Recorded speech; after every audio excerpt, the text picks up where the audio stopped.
Funeral services for the late Pope Benedict XVI are set for this Thursday. It will be an historic moment at the Vatican as Pope Francis participates in the event, paying tribute to his predecessor. Joining us now to talk about this is Father Rocky Hoffman from Relevant Radio. Good evening. Thanks for joining us. Hi, Timon. Happy New Year, Jackie. Happy New Year. First of all, can you tell us how you learned that Pope Benedict had died, and tell us what he meant to you? You know, I woke up yesterday morning about 5 in the morning. I grabbed my phone first, like most Americans do, and there was a text message, a news thing there that announced that the Holy Father had died. I was not totally surprised because it was already in the news for a few days beforehand. So that's how I learned of it. And what was your second question there, Timon?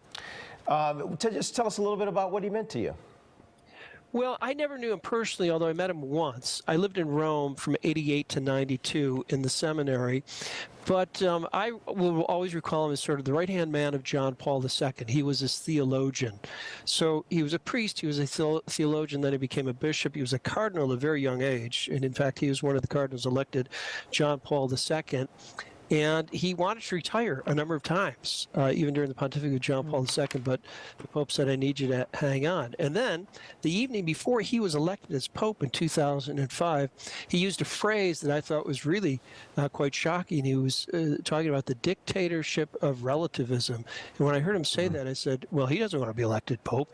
You know, he's sort of denouncing kind of free thinking. When they elected him Pope, and then there he was for 8 years. So I think he'll be remembered as sort of the right-hand man of John Paul II. Also, one of his great accomplishments was during that pontificate helping to publish a document in the church which had not been published for about 400 years. It's called the Catechism of the Catholic Church.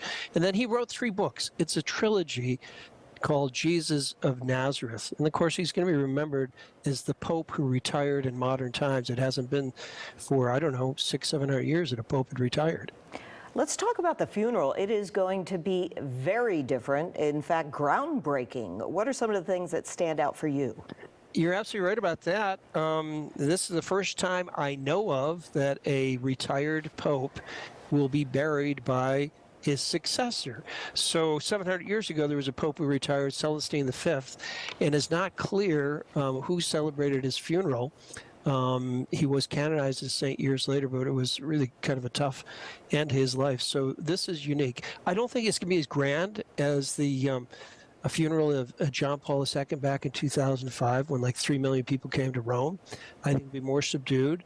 And but he'll get all of the honors, all the ceremonies that the church accords him, and Pope Francis will celebrate that, and he'll lie in state for the next 3 days, Monday through Wednesday night in St. Peter's, and they expect 30,000 people a day will pass by to pay their respects.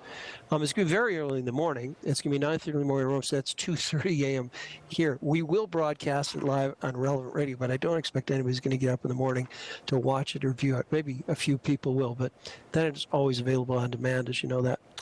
And Father Benedict asked for forgiveness for how he handled child sex abuse allegations against priests when he was the Archbishop of Munich. How much of a stain is that on his legacy? You know, these days, I don't know how much of a stain it is, because unfortunately this seems like it's a very, very widespread phenomenon. I think the church has learned a ton about that. I know personally, I spent the last couple of days getting up to date on my training for, the safe environment. One from my headquarters of Opus Dei in New York, one for the Archdiocese of Chicago, one for Relevant Radio. We've got our own training, and another for another program.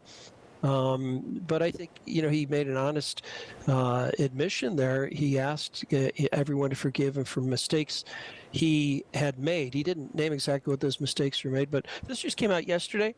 He had prepared a spiritual testament back in 2006, like 1 year into being Pope. It's not too long. You can get it on the Vatican website.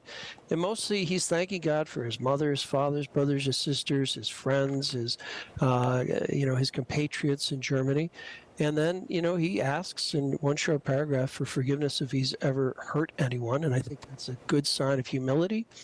And then, he proclaims, be faithful to Jesus Christ. And I think that's the thing that most influenced me about Joseph Ratzinger, Benedict XVI. I mean, he's a brilliant man. He could speak many languages, wrote many books, and he was very, very familiar with the challenges of sacred scripture, like Did that person really write it? Did those miracles really happen? Can we really believe it? Because there's a lot of complexities in that. He could handle all of that, and yet he could emerge with this deep faith Jesus Christ really is God.